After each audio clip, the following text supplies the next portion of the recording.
அதிகாரம் 5. இஸ்ரவேல் வம்சத்தாரும் யூதா வம்சத்தாரும் கர்த்தருக்கு விரோதமாக துரோகம் பண்ணுகிறார்கள். கர்த்தர் அவர்களுடைய பாவங்களை கண்டித்து உணர்த்துகிறார். அவர்களுடைய பாவங்களின் நிமித்தமாய் தம்முடைய நீதியான நியாய தீர்ப்பு அவர்கள் மீது வரும் என்று அவர்களை எச்சரிக்கிறார்.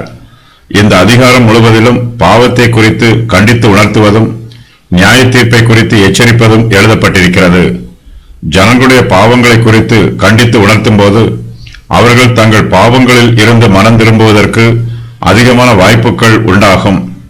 இஸ்ரவேல் வம்சத்தாரின் பாவங்களும் யூதா வம்சத்தாரின் பாவங்களும் இங்கு விரிவாக சொல்லப்பட்டிருக்கிறது. ஜனங்கள் அநியாயம் செய்கிறார்கள், பொய் ஆணை இடுகிறார்கள், மனம் திரும்ப மறுக்கிறார்கள். நீசரும் பெரியோர்களும் மதியற்றவர்களாயும் தேவனுடைய நியாயத்தை அறியாதவர்களாயும் இருக்கிறார்கள். விக்கிரக ஆராதனையும் விபசாரமும் பெருகி இருக்கிறது. தேவனுக்கு விரோதமாய் துரோகம் பண்ணுகிறார்கள், கர்த்தரை மறுதலிக்கிறார்கள். அவர்களிடத்தில் கர்த்தருக்கு பயப்படும் பயமில்லை.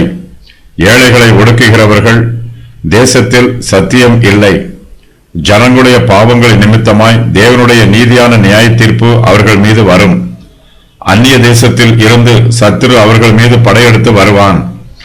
அவர்களை தங்கள் தேசத்திற்கு சிறைப்பிடித்து கொண்டு போவான். கர்த்தருடைய பிள்ளைகளுக்கு ஒரு நன்மையும் வராது. கர்த்தர் தம்முடைய பிள்ளைகளை தண்டித்தாலும் அவர்களை முற்றிலுமாய் அழித்து போட மாட்டார். அவர்களை சர்வ சங்காரம் செய்ய மாட்டார். யோசியாவினுடைய ஆட்சி காலத்தின் பின்பகுதியிலும் யோயாக்கீமினுடைய ஆட்சி காலத்தின் முன்பகுதியிலும் எரேமியா இந்த செய்தியை பிரசங்கிக்கிறார்.